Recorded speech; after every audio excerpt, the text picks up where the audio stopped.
მსოფლიო გადამწყვეტი მოლაპარაკებების მოლოდინში ხვალ პაკისტანი ამერიკა ირანს შორის პირდაპირი მოლაპარაკების პირველ რაუნდს უმასპინძლებს, რომელსაც ახლო აღმოსავლეთში საომარი მოქმედებების დასრულებაა დამოკიდებული. ირანის დელეგაცია უკვე ისლამაბადშია, მას საგარეო საქმეთა მინისტრი და პარლამენტის თავმჯდომარე ხელმძღვანელობს.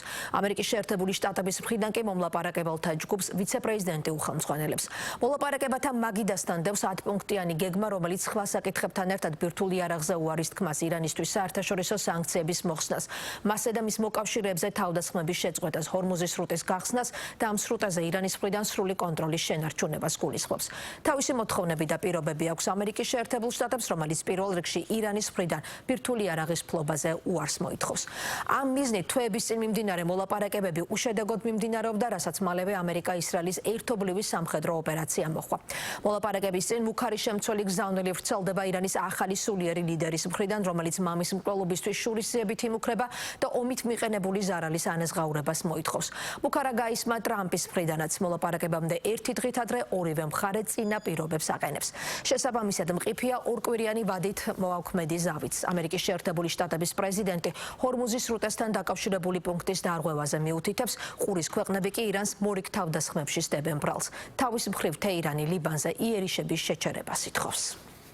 ისლამაბადში უსაფრთხოების ზომები მაქსიმალურად გაამკაცრეს. პაკისტანის დედაქალაქში 11 აპრილს ამერიკის შეერთებული შტატებისა და ირანის ისტორიული მოლაპარაკებები გაიმართება, რომელიც სპარსეთის ყურეში ომის დასრულებას ისახავს მიზნად. მედიის ცნობით, ირანის დელეგაცია, რომელშიც ქვეყნის საგარეო საქმეთა მინისტრი აბას არაღჩი და პარლამენტის სპიკერი მოჰამედ ბაღერ ღალიბაფი შედიან, უკვე ჩავიდა ისლამაბადში. პაკისტანში გაემგზავრა ამერიკული მხარეც, რომელსაც მოლაპარაკებების მაგიდასთან ამერიკის ვიცე-პრეზიდენტი ჯეიდი ვენსი, ასევე ამერიკის პრეზიდენტი სპეცწარმომადგენელი სტივ ვიტკოფი და ტრამპის სიძე ჯარედ კუშნერი წარმოადგენენ. ჩვენ მოუთმელად ველით მოლაპარაკებებს. ვფიქრობ, რომ ის პოზიტიური იქნება. როგორც შეერთებული შტატების პრეზიდენტმა განაცხადა, ირანელები მზად თუ არიან კეთილსინდისიერი მოლაპარაკებებისთვის, ჩვენც რა თქმა უნდა მზად ვართ ხელი გავუწოდოთ. ჩვენს მოტყუებას თუ შეეცდებიან აღმოაჩენენ, რომ მოლაპარაკებების გუნდი ამის არც თუ ისე მიმღებელია.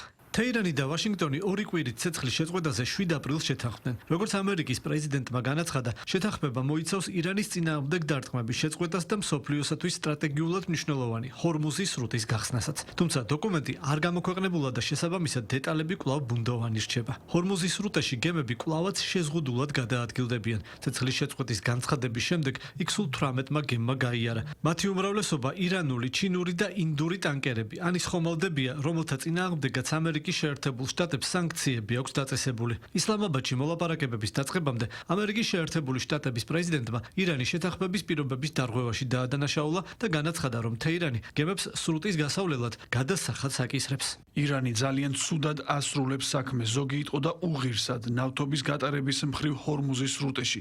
ეს არ არის ის შეთანხმება, რაც ჩვენ გვაქვს. ამერიკის შეერთებულ შტატებთან მოლაპარაკებების წინ საგანგებო მიმართვა გაავრცელა ირანის უზენაესმა ლიდერმა. მოჭტაბა ხამენეიმ ირანი ომში გამარჯვებულ ერად მოიხსენია და განაცხადა, რომ უარი არ უთქვამს მოკლული მამისა და ყველა დაღუპულისათვის შურისძიებაზე. ხამენეი ასევე აცხადებს, რომ თეირანი ომის შედეგად მიყენებული ზიანის ანაზღაურებასაც ითხოვს. მან ასევე მოუწოდა ირანის მეზობელ ქვეყნებს სწორ მხარეს დადგნენ, ხოლო მოქალაქეებს გამოვიდნენ ქუჩებში, რაც მისივე თქმით ზეგავლენას მოახდენს მოლაპარაკებების შედეგებზე. თეირანში ისლამაბადში დაგეგმილი შეხვედრის მიმართ სკეპტიკურად არიან განწყობილები. არავის მოსწონს, როცა მათ ქვეყანაში ომია, ეს პირობები არავისთვისაა კარგი, მაგრამ თუ მოლაპარაკებების საბოლოო ჯამში ჩვენს სასარგებლოდ არ წარიმართება, რადგანაც სწორედ ჩვენ ვიყავით ის ქვეყანა, რომელსაც თავს დაესხნენ, ვფიქრობ, თუ შეთანხმება ასეთი არ იქნება, უმჯობესია საერთოდ არ გვქონდეს. ეს უნდა გაგრძელდეს, ვიდრე აგრესორი სრულად არ დაისჯება. ჰორმუზის სრუტეში უსაფრთხო ნაოსნობის აღდგენა და ამ პროცესში ნატოს ჩართვა იყო ერთ-ერთი თემა, რომელზეც ვაშინგტონში ამერიკის პრეზიდენტმა და ჩრდილოატლანტიკური ალიანსის გენერალურმა მდივანმა იმსჯელეს. როგორც მარკ რუტემ განაცხადა, დონალდ ტრამპი უკმაყოფილოა, რომ მოკავშირეების ნაწილი ირანში ომის დროს სათანადოდ არ დაეხმარა ამერიკის შეერთებულ შტატებს. მედიის ცნობით, ტრამპმა თეთრ სახლში გამართული მოლაპარაკებების დროს მიანიშნა, რომ საპასუხოდ ამერიკის შეერთებული შტატები ნატოს ამ მოკავშირეებზე შურისძიების ვარიანტებს განიხილავს. კერძოდ, ერთ-ერთი ვარიანტი შეიძლება იყოს ნატოს წევრი ევროპული ქვეყნების ნაწილიდან ამერიკული ძალების ნაწილობრივ გაყვანა. როდესაც შეერთებული შტატებისთვის ირანში საჭირო ლოჯისტიკური და სხვა სახის მხარდაჭერის გაწევის დრო დადგა, ზოგიერთმა მოკავშირემ რბილად რომ ვთქვათ, ცოტათი დააგვიანა. სამართლიანობისთვის უნდა ითქვას, რომ ისინი ცოტა გაკვირვებულები იყვნენ. საწყისი დარტყმების დროს მოულოდნელობის ელემენტის შესანარჩუნებლად პრეზიდენტმა ტრამპმა გადაწყვიტა მოკავშირეებისთვის წინასწარ არ ეცნობებინა დარტყმების შესახებ და მე ეს მესმის.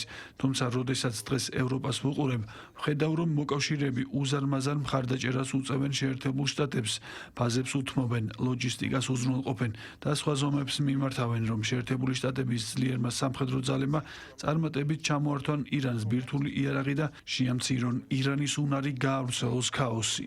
ჰორმუზის სრუტის საკითხზე ტელეფონით ისაუბრა დონალდ ტრამპთან სპარსეთის ყურეში ვიზიტად მყოფმა დიდი ბრიტანეთის პრემიერ-მინისტრმა. კირ სტარმერმა განაცხადა, რომ ამერიკის შეერთებული შტატების პრეზიდენტთან განიხილა სრუტეში ნაოსნობის განახლების გეგმა და მასში დიდი ბრიტანეთისა და ირანის მეზობელი არაბული სახელმწიფოების როლიც. ამასთან ერთად სტარმერმა არ დამალა უკმაყოფილება, რომ მსოფლიოში და მათ შორის დიდ ბრიტანეთშიც ენერგიის გადასახადების ზრდა დამოკიდებულია დონალდ ტრამპისა ან ვლადიმერ პუტინის ქმედებებზე. დავიღალე იმით, რომ ქვეყნის მასშტაბით ოჯახები ხედავენ, როგორ იზრდება და იკლებს მათი ენერგიის გადასახადები, ისევე როგორც ბიზნესის ხარჯები, პუტინის ან ტრამპის მოქმედების გამო მსოფლიოში და ჩვენ ვეუბნებით ხალხს და ბიზნესს.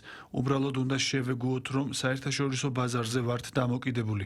ჩვენ გვჭირდება ენერგეტიკული დამოუკიდებლობა და მისი მიღწევის ერთადერთი გზა განახლებად ენერგიაზე კიდევ უფრო სწრაფად გადასვლა, რადგან ჩვენ მას საერთაშორისო ბაზარზე ვერ მივიღებთ. ჰორმუზის სრუტესთან ერთად კიდევ ერთი საკითხი, რომელზეც ირანსა და ამერიკის შეერთებულ შტატებს შორის უთანხმოება გამოიკვეთა, ლიბანში დაჯგუფება ჰეზბოლას წინააღმდეგ ისრაელის სამხედრო ოპერაციაა. თეირანი ითხოვს, რომ ცეცხლის შეწყვეტის შეთანხმება ლიბანზეც გავრცელდეს. საფასუხოდ ამერიკის შეერთებულ შტატებში ამბობენ, რომ მსგავსი დაპირება არ გაუციათ. თუმცა, როგორც ცნობილი ხდება, ტრამპმა ისრაელის პრემიერ-მინისტრს ლიბანში დარტყმების შემცირება სთხოვა. ამას გარდა, შემდეგ კვირაში ვაშინგტონში დაიგეგმა ისრაელისა და ლიბანის ხელისუფლების მოლაპარაკებებიც.